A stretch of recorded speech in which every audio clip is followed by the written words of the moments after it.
Okay, this next woman has been in the industry. She has been in the field. She just shows up at events, at places that make a difference. And she's done it with a spirit that always says, roll up your sleeves. And Joanne represents a small credit union. And we don't, in my world, call them small. We call them boutique because of a specific reason. They serve a community, a unique environment that is critical to not only our financial ecosystem, but to the people. The people. When you think of the asset size and you think of big, small, and all that, I did some research recently, and under 100 million, it's not just the 3,000 credit unions. It's 89 billion in assets. That is not a small industry. That represents humans that need the support. And Joanne is one of those people. She rolls up her sleeve. She has a big impact in the communities around the world. I'm sure they have a special place when you go to Africa just to say, Joanne was here, okay, and she'll come back. She absolutely models the way, and she represents the heart of our industry, our boutique credit unions. Joanne, congratulations.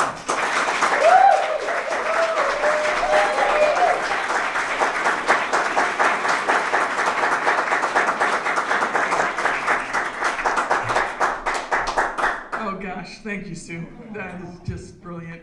And thank you, everybody.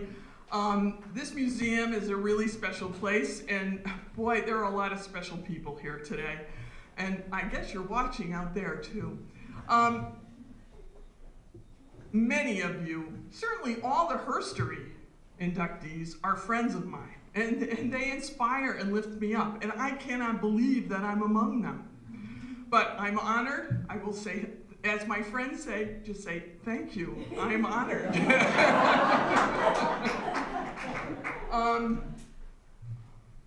Stephanie does just a fabulous job here.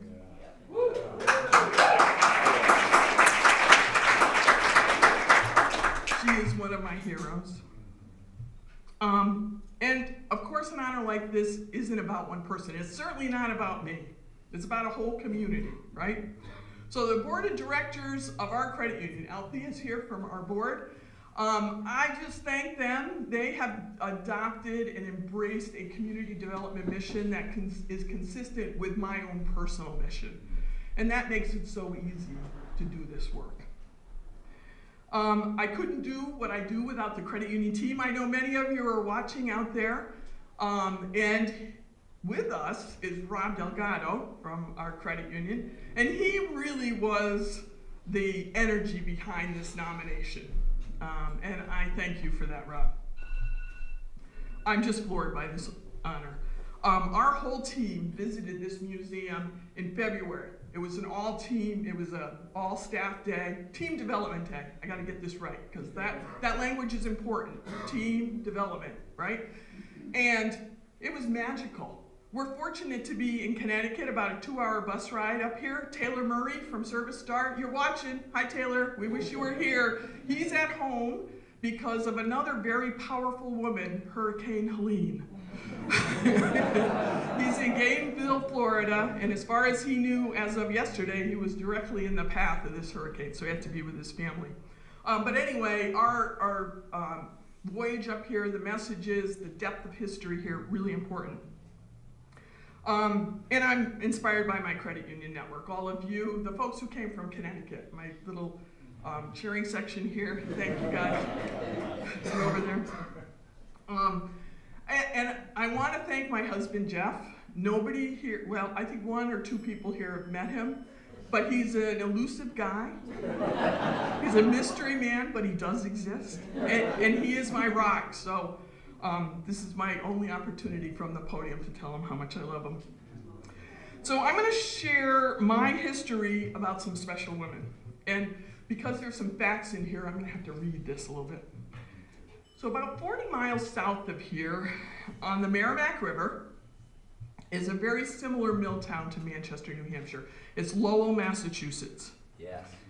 In the early 1900s, just like here in Manchester, French Canadians looking for a better life migrated to mill towns that dotted the swift-flowing rivers of New England, including Lowell and Manchester. In 1919, Eliza Ducharme, age 41, gave birth to her 12th child, Simon, who's my mother, in Lowell. Eliza's husband, my grandfather, had died a few months earlier. No surprise, Eliza struggled as a single mother to provide for her family for the rest of her life. In the mid-1920s, Eliza moved her brood to Willimantic, Connecticut. And Willimantic is Algonquin for land of the swift-running river. There were mills there too. She ran a boarding house for French Canadian men who had gone to Willimantic, further south yet from Manchester, from Lowell, to work at the American Thread Company, one of the many, many waves of immigrants who have kept these mills humming, or did keep these mills humming. Eliza continued in poverty, and her kids, including my mom, ended up in an orphanage for a time. So we all stand on the shoulders of giants. These are my giants. And I'll say that when I see people who speak a different language, in this case French, who are from a different culture, who don't know the financial system, who don't have the privilege of education, who live in poverty, I think of my grandmother, an immigrant single mother with those kids. How can we accept that the poorest, the people who have the least and know the least, pay the most for financial services? How can we help? How do we need, or where do we need to be that help? That is my why. I stumbled into credit unions. This was not my destiny. I was a 16-year-old high school intern, and I helped at the credit union for the American Thread Mill. Yep, the same mill where my grandmother helped. At age 19, I was hired to run the Willimantic ACUM Employees Federal Credit Union, that little tiny credit union, and it was tiny, 500,000 people. I can't even begin to tell you the stuff I did there. But my sights were off in the distance. I was saving to go to UConn, go Huskies, where I went on to the School of Engineering, one of only 2 women in my class. Woohoo! While at UConn, which is the basketball center of the universe, I worked at Northeast Family Federal Credit Union, my current credit union, part-time as a teller. And I always thought that working at the credit union was a means to an end. And that end was going to be a distant job that paid a lot, that moved my family solidly into the middle class. Turns out in the end, my end was where I started at a credit union, a super social cooperative that serves mill towns. Even after passing the CPA exam and getting my MBA, I could not, and I would not leave our credit union in our community. So it's been a joy to work on development issues both locally and internationally.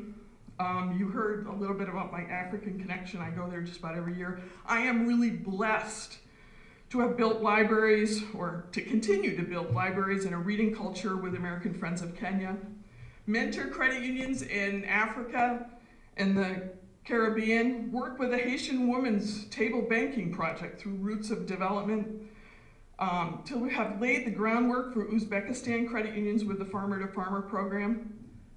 But as important, closer to home, I experienced the impact of collaboration, facilitating planning sessions and governance training, leading the charge on legislative advocacy, and offering financial expertise at not only credit unions, but other cooperatives. We're a cooperative, we need to embrace that. Vital local nonprofits, schools, and even local governments. I worked with awesome people. I have met so many awesome people, including all of you along the way. It's better than Well, it's just great. And I've learned so much that's really added to the why, right? So my call to action as credit unions, we need to do what Tansley said, and we need to look around for the need in the world and use your time and talents to help humanity. If we all do that, we're gonna get it right. We will get it right. So I'm gonna end, I'm probably over time, sorry, with my concerns about credit union consolidation. As was stated, we're a small credit union. We call ourselves, my board chair, Josh Lewis, who is in here, but he's termed us a local credit union with purpose, on purpose, okay? I live the reasons for consolidation, right? We talk about scale, succession, compliance, competition, all those things that are driving this competition or consolidation. But it really is not viable for the survival of our credit union movement. So, along with that charge, let's all together look to the future and try to stem this tide, okay? The need is really great, but we're great. We can do this. Thank you.